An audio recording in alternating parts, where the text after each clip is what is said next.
The sun was just beginning to rise over the quiet town of Millfield, casting a soft golden light on the streets below. In a small van parked behind the factory gates, there sat a man named Harold Wren. He wasn't much to look at: average height, wiry build, and eyes that seemed older than his 38 years. Every morning, before the first shift started, Harold would wake up in this same spot, brushing crumbs off his shirt and checking his watch. Today was no different. Harold had been working at Grayson Industries for nearly 10 years now. It wasn't glamorous work, but it paid the bills. Or so he told himself every night as he climbed back into the van after another long day. What nobody knew, though, was why Harold chose to sleep in that rusted-out vehicle instead of going home. Not even his boss, Marcus Grayson, the CEO of the company, had any idea. Marcus Grayson wasn't your typical executive.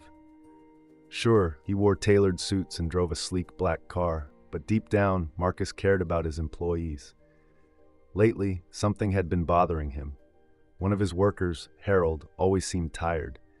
His hands shook slightly when lifting heavy boxes, and his focus sometimes wavered during shifts. Concerned, Marcus decided to investigate further. That's how Marcus found himself sneaking around the factory one early morning, hoping to catch a glimpse of what might be troubling Harold. The air smelled faintly of oil and metal as Marcus approached the familiar blue van. Peering through the window, he froze. There, lying on a makeshift bed inside, was Harold, but not alone. A frail old man lay beside him, breathing softly under a thin blanket. Marcus stepped back, stunned. He hadn't expected this. All this time, he'd thought Harold was simply struggling with personal issues or maybe avoiding rent payments. But caring for someone else entirely? That changed everything. Later that evening, Marcus cornered Harold near the loading dock. "Mind if we talk?" Marcus asked, his voice calm but firm. Harold stiffened, wiping sweat from his brow. "Sure, Mr. Grayson, what's up?" "I saw you earlier," Marcus admitted. "In the van, with your father?" Harold hesitated, then nodded slowly. "Yeah, my dad. He's got bad lungs, needs constant care. I couldn't afford a nurse, so..." His voice trailed off, thick with unspoken shame. "And your son?" Marcus pressed gently. Harold looked away, his jaw tightening. "He's 12, wants to go to college someday, be somebody better than me. So I do 2 jobs. Nights at the diner down the road, days here." Marcus felt a lump form in his throat. This wasn't just dedication, it was sacrifice. Sacrifice born out of love and responsibility. For a moment, neither man spoke. Then Marcus cleared his throat. "You know, Harold, people like you are rare these days. You deserve more than a cramped van and double shifts." Harold shrugged, embarrassed by the praise. "It's fine, sir, really, as long as they're okay." But Marcus wasn't done yet. Over the next few weeks, he made some decisions that would change Harold's life forever. First, he promoted Harold to a supervisory role, ensuring stable hours and better pay. Next, he announced a new initiative, a scholarship fund specifically designed to help children of hardworking employees pursue higher education. And finally, Marcus unveiled a housing program aimed at supporting elderly parents of dedicated workers. When Harold heard the news, he stood frozen, tears streaming down his face. "Why are you doing all this?" he whispered hoarsely, his voice cracking under the weight of years of silent struggle. "Because," Marcus replied softly, his tone carrying the weight of understanding and compassion, "life isn't measured by how much we take, but by how much we give back. You've given enough, Harold.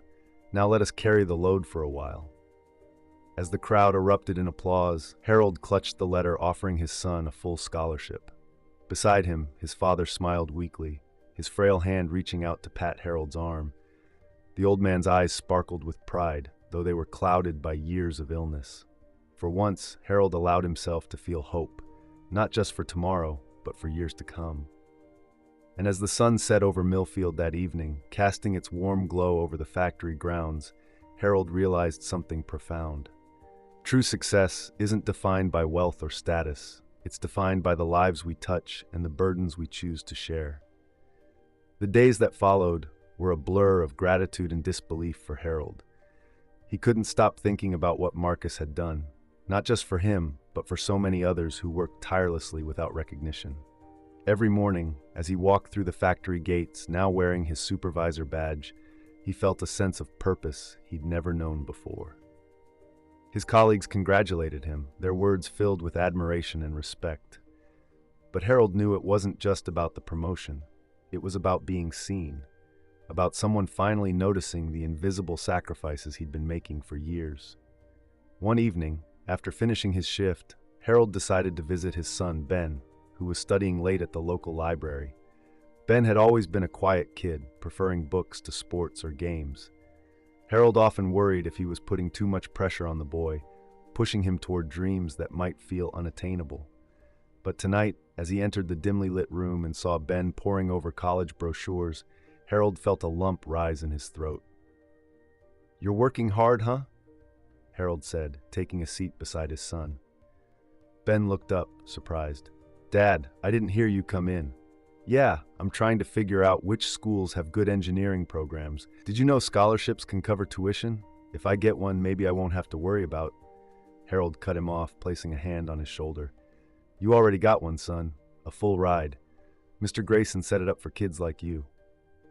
Ben froze, staring at his father with wide eyes. "What? Are you serious?" Harold nodded, smiling through tears. "Serious as anything, Ben. All those nights you stayed up reading textbooks, dreaming big, they paid off. You deserve this." For a moment, neither of them spoke. Then Ben hugged his father tightly, burying his face in his chest. "Thank you, Dad. Thank you for everything." Later that night, as Harold drove home, this time not to the van, but to the small house Marcus had arranged for his father, he thought about how far they'd come. The walls of the house were freshly painted, and there was even a garden out back where his dad could sit in the sun. It wasn't luxurious, but it was enough, more than enough. A week later, Marcus invited Harold to a company meeting. Standing in front of hundreds of employees, Harold felt nervous but determined.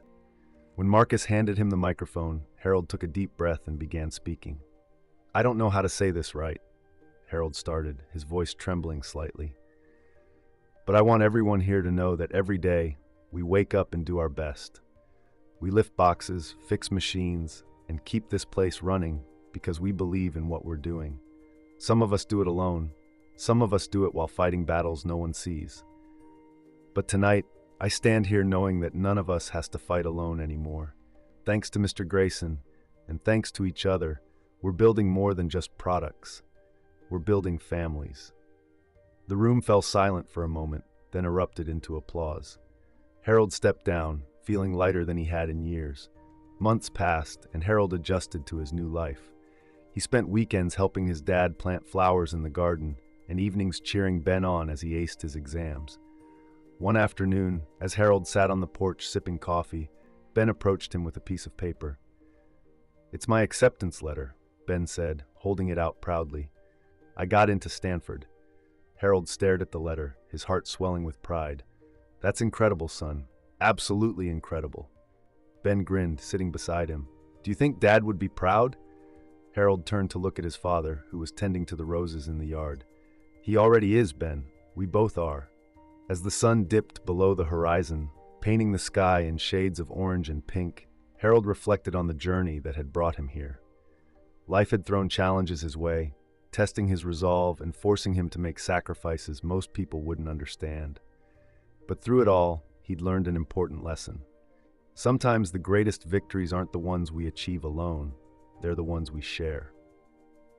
And as Harold watched his son dream and his father smile, he knew this was only the beginning. That's the story, friends. I hope you enjoyed it. It was a pleasure sharing it with you all. Don't forget to comment below and let me know where you're watching from. It's always fun to see the global reach of these stories. And if you haven't already, please hit that subscribe button for more amazing stories, tips, and tricks. Thank you for watching, and I'll see you in the next one. Bye. If you'd like to show some extra love, tap the 3 dots near the share button and send a super thanks.